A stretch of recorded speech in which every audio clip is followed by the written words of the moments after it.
Bueno, sumarme en primer lugar a los agradecimientos y felicitaciones al Campo Psi por todo este evento y, como decía Alicia, por haber podido resistir todos estos años en excelencia.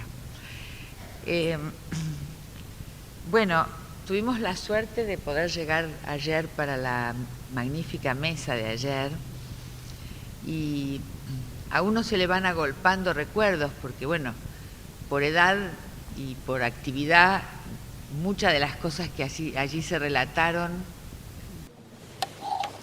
como algo de la historia, a mí y a algunos de los más mayores de aquí nos ha tenido de protagonistas directos.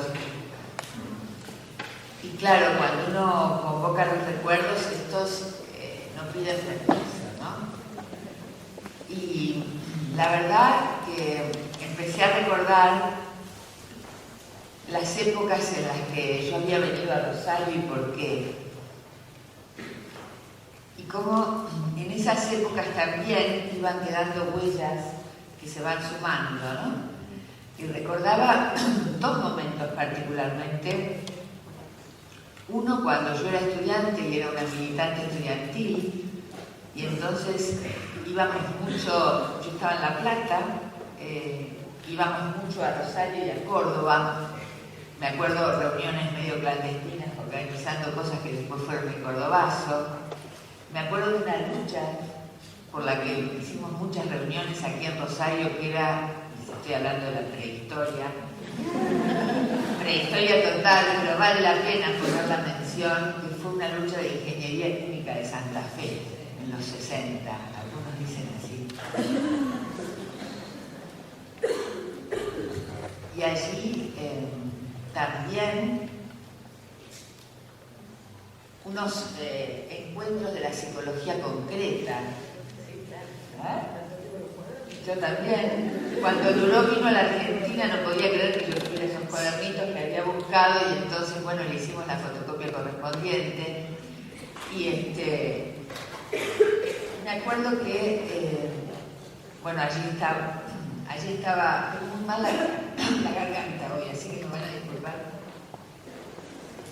Allí vinimos con Armando Bauleo, con Kesselman. A mí me tocó el asiento que me iba a viajar Blecher porque había tenido, pobrecito, su primera descompensación cardíaca.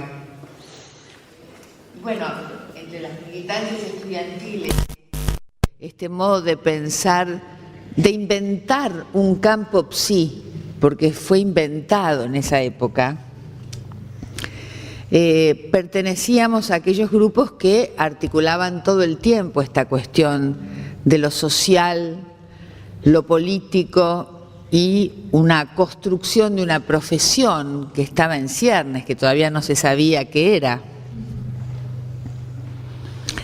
Y no me voy a extender en esto porque sería en la otra mesa de ayer, pero después también, bueno, vino la dictadura, yo estuve en el Incilio, y al poco de andar la democracia, unos jóvenes también, seguramente de agrupaciones estudiantiles, me convocaban y vine a dar algunas conferencias que recuerdo con mucho cariño.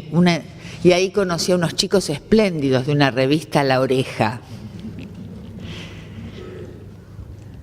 Y eso fue bueno porque había algo por lo cual, sin que uno dijera de su historia, ellos encontraban las huellas y las marcas y ya yo mayor era convocada para una interlocución, para un diálogo con esos jóvenes que tenían un modo seguramente muy distinto de articular estas cuestiones, pero donde insistía esta profunda necesidad de articular lo que las estructuras, bueno, estructuras no existen, es un modo de lectura.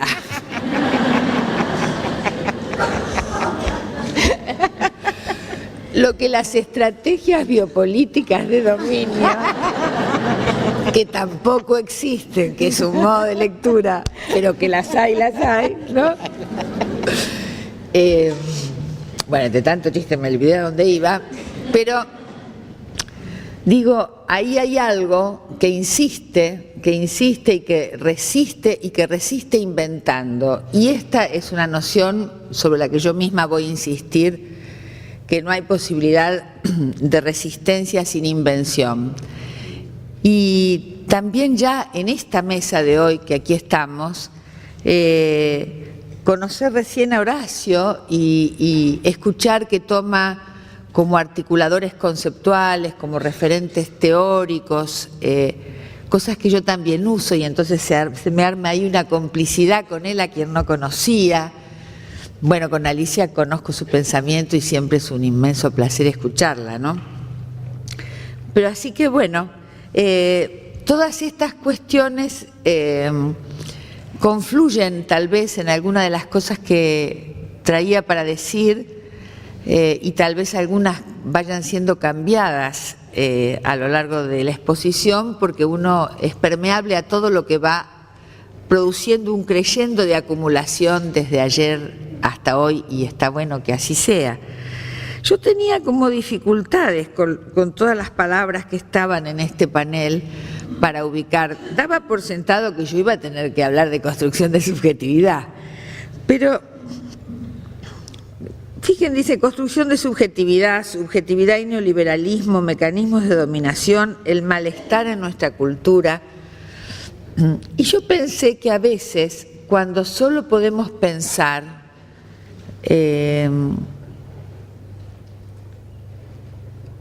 las estrategias de dominio, cuando solo podemos pensar en nuestros padecimientos, también es un modo de hacer el juego a esas propias estrategias de dominio, más allá que sea muy importante elucidarlas.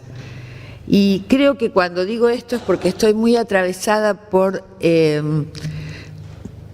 una investigación que hemos hecho, que empezó en los primeros días de los cacerolazos del 2001 sobre asambleas barriales y fábricas sin patrón, que bueno, hemos traído el libro Política y Subjetividad, y que ahí se producía algo muy particular, que es algo así como la inagotable capacidad en acción de un colectivo potenciado. Muy clara en la mesa de anoche, que era como este campo que no podía definirse claramente más que en su interrelación de las psicologías y el psicoanálisis y las psicologías, que comienza por los años 50, Carpintero decía bien cómo eso era parte de un momento de inflexión de la sociedad por la cual se flexibilizaban las disciplinas. Y estas psicologías y psicoanálisis que recién se inauguraban acompañaron y también pusieron discurso y guiaron y orientaron ese proceso. Y esto ha sido lo disruptivo para la época, estamos hablando de los 50, pero también es necesario que ya constituido el campo, sí, ya constituidas estas profesiones, sus rituales, yo creo que habría como tres, porque una cosa de la que no se habló en la mesa de ayer mucho fue el tema de los estudiantes de psicología, yo diría las chicas de psicología, porque íbamos al neuropsiquiátrico todas chicas, pero también iba alguno de barba y pipa, y el médico psiquiatra biologista decía, acá están las chicas de psicología, ¿no? Es una profesión que se feminizó rápidamente, nació femenina, ¿no? Hay que pensar también ahí cuánto de una ilusión de seguir en un código privado y no dar la pelea en el público hubo en este modo de armar consultorios de mujeres, ¿no? En la casa. En la casa. Yo atiendo en mi casa, claro. Creo que hubo como 3 momentos identitarios en las chicas de psicología, ¿no? Un primero que fue la fuerte impronta de Pichon Rivière, que éramos los psicólogos como agentes de cambio. La idea era que un psicólogo era un agente de cambio, idea que compartía Blecher, que como explicó muy bien, no me acuerdo cuál de los panelistas también estaba en relación a que las psicólogas no teníamos que hacer psicoanálisis, ¿no? Ahí hay una dupla interesante, la psicóloga, el psicoanalista médico, en fin. Otra fue la que creo que trabajó Alejandro Weiner, que fue en los 70, que éramos los trabajadores de salud mental. Y de los 80 para acá, la que se hace como más hegemónica es la de soy psicoanalista, ¿no? No es que trabajo en psicoanálisis, sino soy. Del orden del ser. Del orden del ser a la esencia y un paso. Bueno, entonces, en esta esencialización, ritualización, dogmatización, ese campo psique en el origen, mala palabra en el origen, en sus comienzos, sí, porque va con estructura, ¿viste? Ustedes saben que esto, que lo hacemos medio en broma, en realidad es muy serio. Bourdieu decía que nominar es un acto político. Entonces, las palabras que usemos no es una mera cuestión de forma que expresaría un contenido. Decía que esa cosa disruptiva, ese pensamiento intempestivo, diría Nietzsche, por el cual en los años 50, en una sociedad bastante formal, aparecen todas estas cuestiones y las psicologías y los psicoanálisis como parte de ese proceso, tenemos que también ver que en el mismo proceso de esa disrupción hay también se va armando fuerte instituido por el cual entonces en el paso de las sociedades disciplinarias a las sociedades de control, como diría Deleuze, en el paso de la llamada modernidad a una modernidad tardía o un capitalismo más salvaje, creo que siempre lo fue, pero bueno, en ese paso entonces hay que preguntarse por cómo los profesionales del campo psi son parte forman parte activa del disciplinamiento social.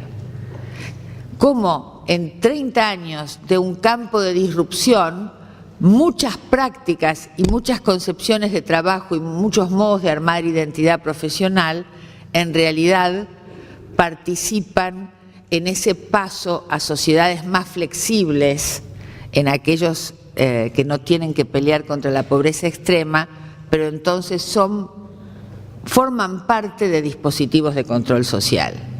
No nos embelecemos con un principio rupturista y políticamente comprometido como se veía anoche, no nos embelecemos con esa historia porque nos va a impedir ver al mismo tiempo que esa historia hay que contarla y yo me siento muy orgullosa de pertenecer a ella, no hagamos embelezo porque nos vamos a olvidar de analizar cómo entonces y hoy, porque también entonces, nuestros dispositivos de trabajo podían formar parte del control social.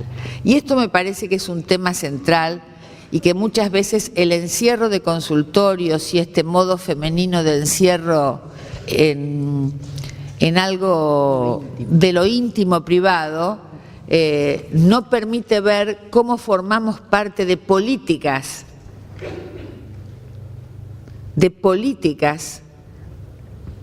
de control social.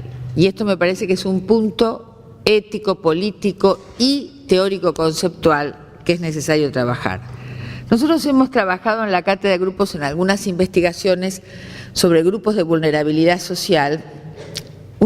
También, otra vez palabras, no hablamos de vulnerabilidad, sino de vulnerabilización. Porque vulnerabilidad es como hablar de la pobreza, no se trata de contar los pobres. Y hay tantos pobres nuevos en tal zona, tantos estructurales en tal otra.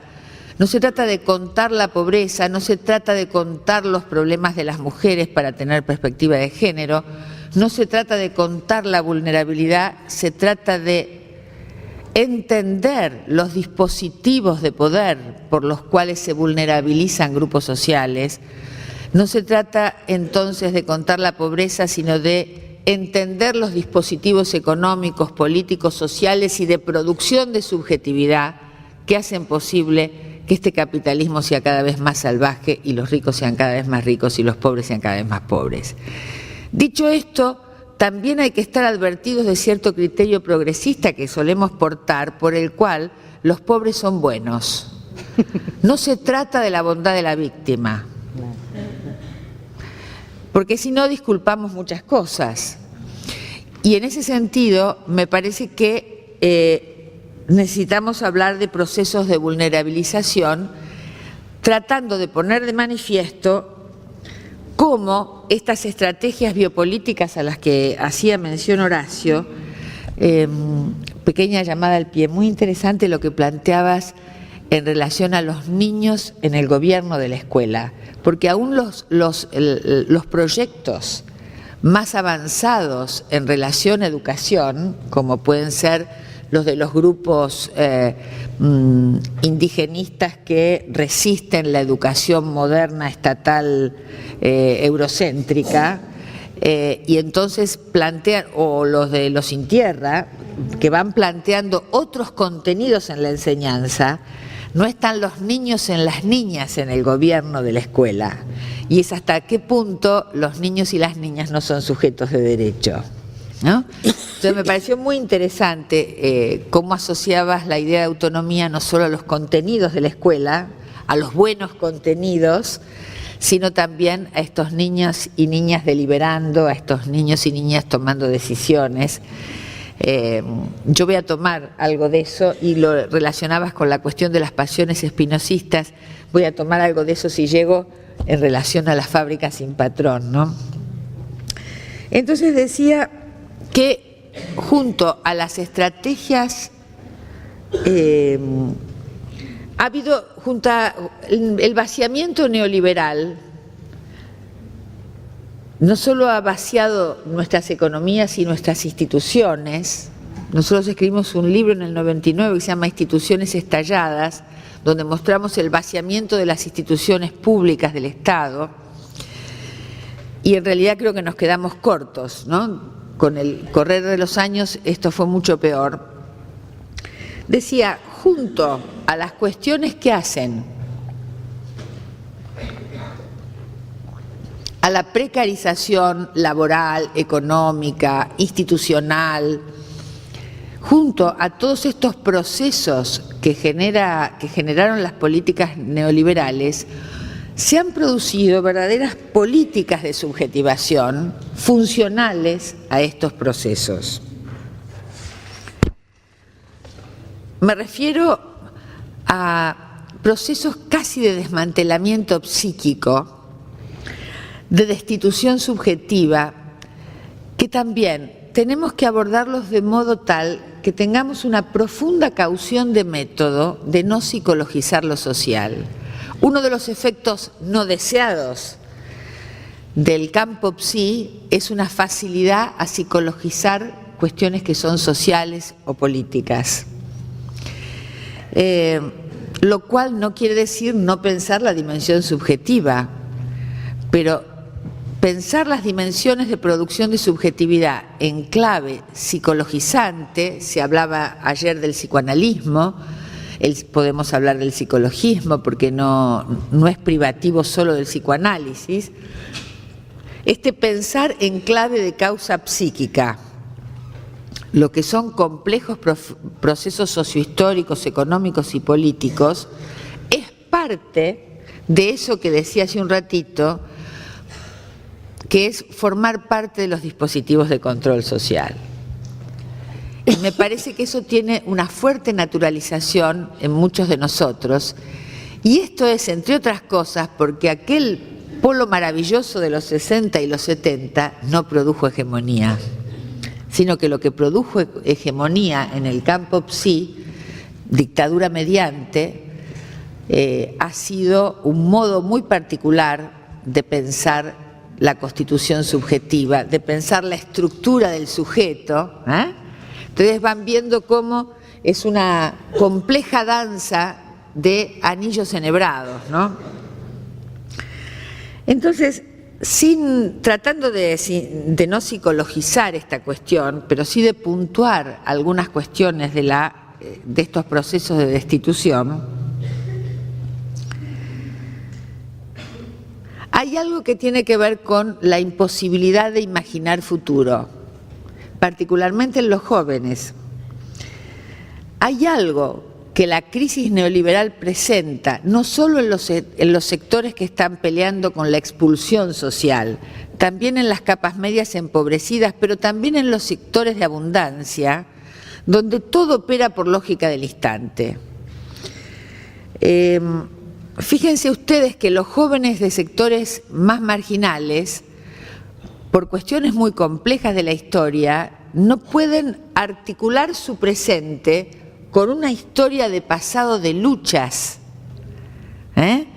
En los marcos de una sociedad salarial, un obrero sindicalizado podía recuperar las luchas históricas de su sector. Nosotros trabajamos con jóvenes que ya no tienen, sus padres ya no estuvieron dentro de la sociedad salarial, así que los padres vivieron de changas toda la vida. A veces hay algún abuelo ferroviario, alguna abuela maestra de escuela, si es de clase media, pero ya hace muchos años que están en precariedad. Este vivir en precariedad va armando este vivir en precariedad, que no puede anclar en pasado, en la dignidad de un pasado, que tampoco puede proyectar futuro porque en lucidez implacable saben que tienen un trabajo chatarra con suerte, pero que siempre van a tener trabajo chatarra.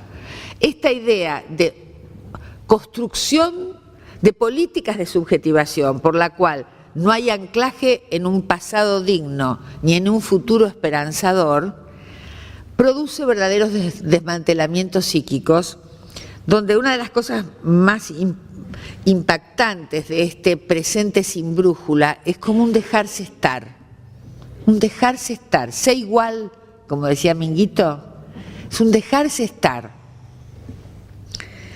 Estas lógicas del instante, de alto costo psíquico, al no poder ilusionar futuro, como decía, y no poder anclar en un pasado que hace linaje, no solo se organizan las estrategias de supervivencia que se estudiaron en las ciencias sociales en los 70 como propias de los pobres. Digamos que hoy el conjunto casi de la sociedad vive en estrategias de supervivencia, aún los niños ricos que tienen tristeza, ¿no? Y hay allí algo que se quiebra de la capacidad de anticipación en la lógica del instante. Dos cuestiones, la capacidad de anticipación y la consecuencia de los actos. Como si no hubiera un registro de que si hago tales cosas tendrá tales consecuencias, ¿no?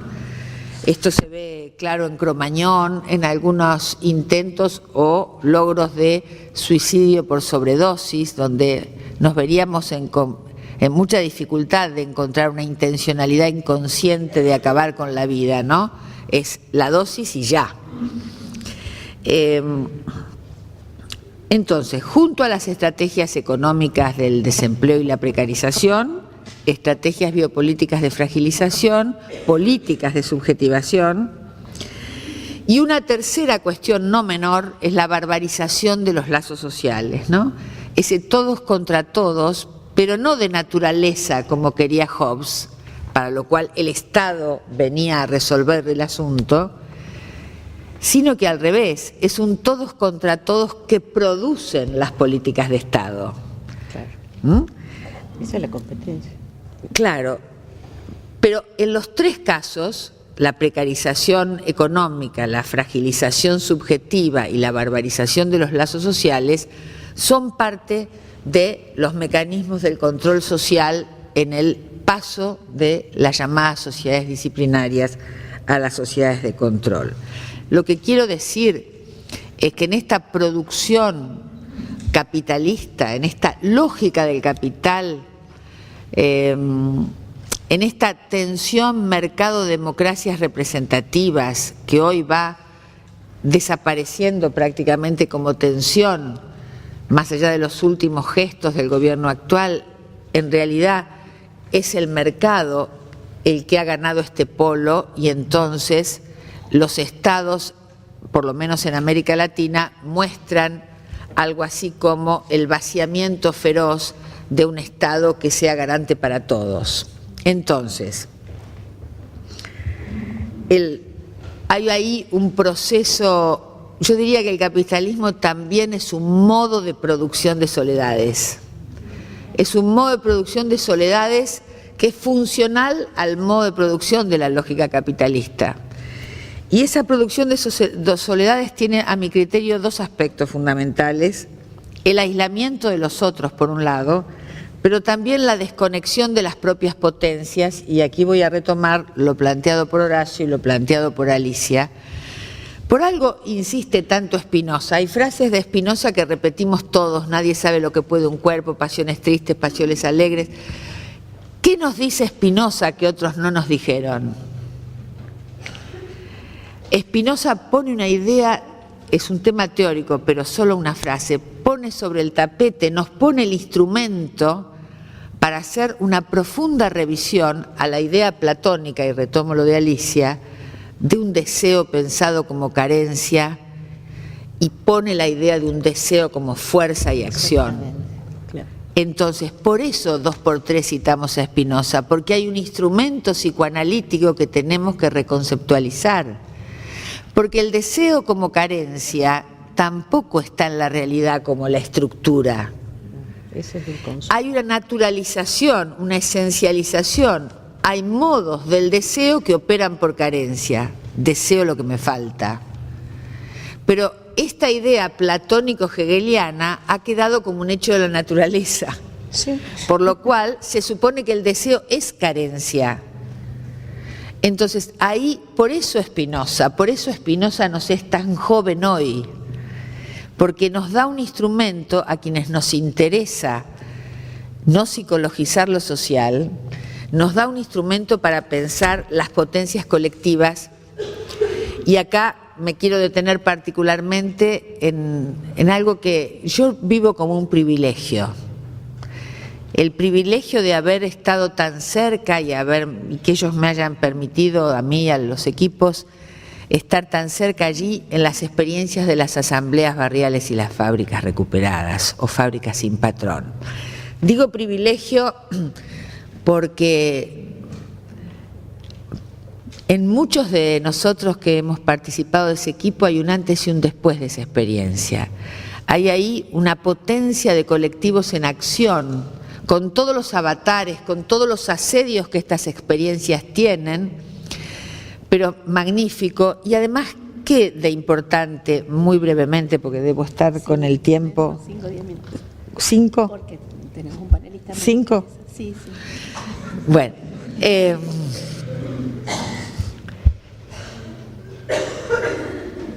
¿Qué se armaba allí en estas fábricas sin patrón, en estas asambleas barriales? Ahí se armaba algo público no estatal.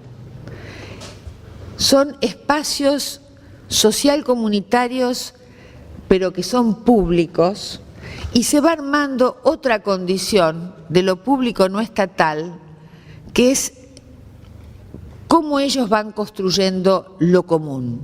Lo común que no necesariamente pasa por la convivencia, como era lo común de las comunas anarquistas y lo común de las comunas hippies de otras épocas. Es un común urbano, pero muy interesante. ¿Y qué tienen en común estas experiencias que, más allá de que cada una de ellas son distintas, tienen en común que tienen una organización de asamblea, una asamblea autogestiva, horizontal, de democracia directa, y ahí entonces tenemos que pensar la cuestión de la potencia. No voy a tener tiempo de desarrollar, pero hay una cuestión que veíamos en asambleas y fábricas y también en nuestra indagación, que dio origen a la tesis de doctorado, sobre las experiencias de multiplicación dramática. Si ustedes permiten la traspolación a velocidad por la falta de tiempo, en estas cuando se trabaja con multiplicación dramática, hay un tipo de multiplicación que arma un relato, una historia, y es una secuencia argumental de escenas, y otra que es el disparate y la acción. Y que no podemos encontrar qué relación tiene una escena con la otra. Estas que arman argumento, relato único, estas tienen, las he llamado operan en lógica de representación, y a estas otras las he llamado que operan en lógica de multiplicidad. Las que operan en lógica de representación es interesantísimo, porque no hay nadie ahí que dirija un devenir que se produce, que es que estas personas que van armando allí un relato, rápidamente hay una escisión entre público y espectadores, entre representantes y representados, que hace una captura de la potencia del resto. Sí. Los representantes delegan su capacidad de invención y su capacidad de acción. Son otros los que pasan a hacer las escenas, y entonces también ellos, los otros, los que hacen de protagonistas, los que imaginan. Esta rápida separación entre representantes y representados distribuye la potencia de ese colectivo escindidamente. Lo curioso que los que participan se van muy contentos los que hicieron de protagonistas y como desagradados los que hicieron de público. Ahora, nadie les obligó a que se quedaran ahí. Podían presentar una escena y no se me ocurría nada. Es decir, que esta captura identitaria del relato único produce homogeneización. En esa homogeneización, además del malestar porque otros tienen la acción y la imaginación, en esa homogeneización se produce un fenómeno muy interesante, que es que las latencias de esos imaginarios sociales que están en todo colectivo no laten. Hay un proceso de rostridad, como dirían Deleuze y Guattari, retomado por Pavlovsky y Kesselman, un proceso de rostridad por lo que la potencia no fluye. Entonces, si nosotros vemos el júbilo con que operan, y disculpen el maniqueísmo, pero estoy a velocidad, el júbilo que se desarrolla en aquellas multiplicaciones donde todo es imaginación, lo que tenemos que pensar es que los procesos de invención imaginante de cualquier colectivo, insisto, disculpen la traspolación, se producen en el desborde, en el estallido de la representación.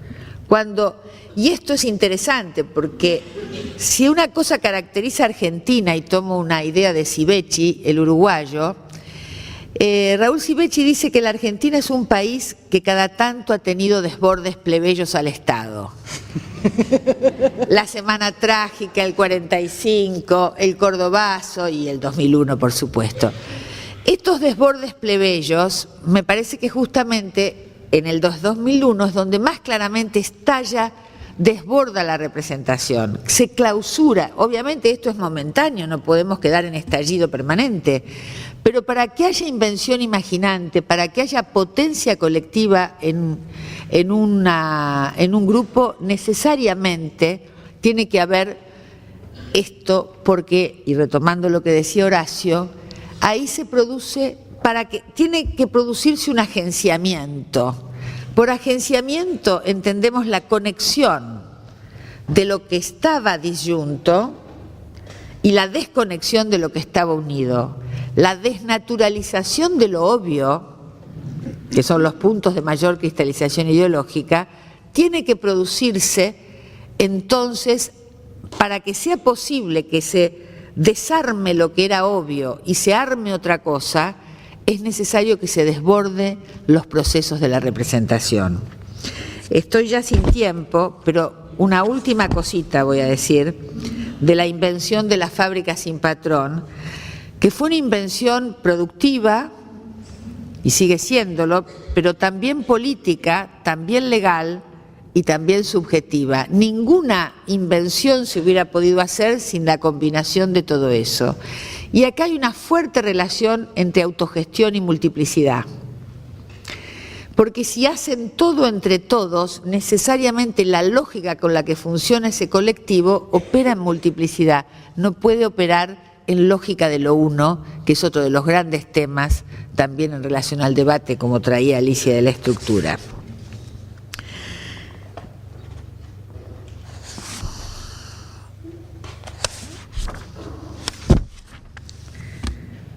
Fíjense ustedes que armaron una modalidad de producción que no define propiedad.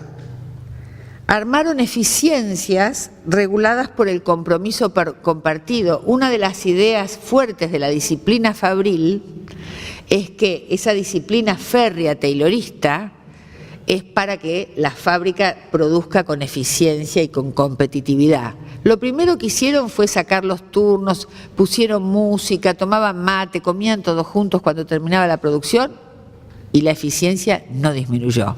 Es decir, que la disciplina fabril está al servicio de la fragilización y del control y no en las necesidades de la producción.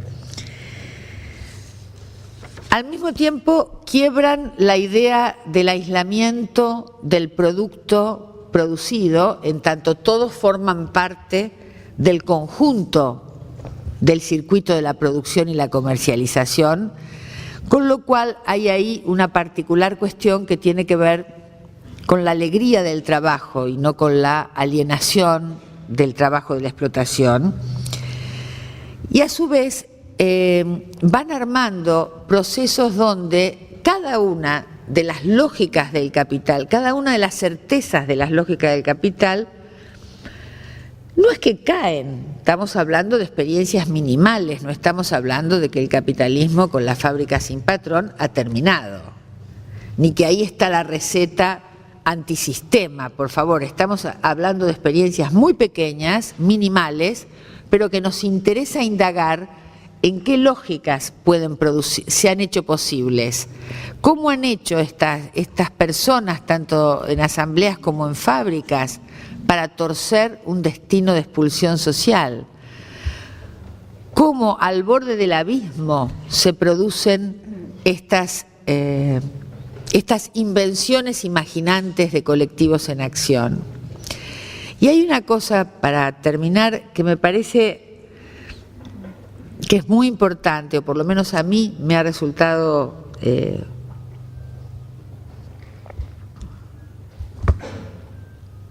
interesante de indagar y también de vivenciar, que nada de estas cuestiones podría producirse entendimiento, elucidación de todas estas cuestiones que estamos hablando, sin poder ver la acción de los cuerpos entre sí, en el entre.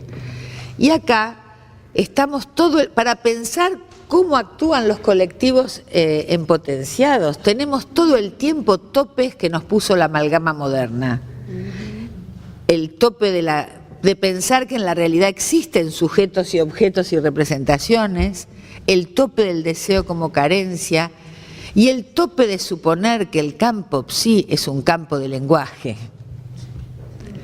Y acá volvemos, lo cual no quiere decir no pensar en el orden del lenguaje, porque acá los cuerpos se empoderaban y es mucho más radicalizada la experiencia autogestiva de una fábrica que ha tenido que luchar contra la policía y el desalojo que una fábrica que rápidamente puede pacíficamente acordar con los ex dueños cómo organizarse. Ahí hay cuerpos, son cuerpos que combaten, y este modo de combatir en una situación puntual genera toda una serie de cuestiones sumamente interesantes en el armado de el común. Y ellos mismos dicen que muchas veces han llegado mucho más lejos de lo que pensaban que iban a llegar.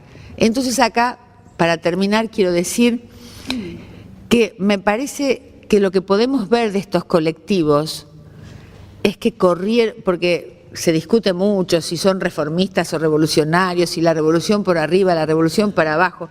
Me corro deliberadamente de esos debates de 200 años de las izquierdas, por lo menos en este momento me corro, y entonces, si hay alguna radicalidad en esta cuestión, es que han podido correr los bordes de lo posible. Y esto me parece que es una enseñanza que nos interpela. Como decía una ayudante del equipo muy jovencita, ellos pudieron cambiar sus condiciones de vida y entonces yo me pregunto, ¿por qué yo acepto las que tengo? Entonces creo que son experiencias muy interesantes. Me da mucho gusto difundirlas todo lo que puedo. Es mi modo de compromiso. Y además habla de otra cuestión. Nosotros somos, nuestra cátedra somos, se supone, especialistas en grupos. Estos dispositivos asamblearios no necesitaban del especialista en grupos, inventaban sus propios dispositivos. Y entonces alguien podría decir, ¿y qué puede hacer un psi ahí si no lo llaman como especialista? Y cuando nosotros les preguntamos, nos dijeron, escriban y difundan. Muchas gracias.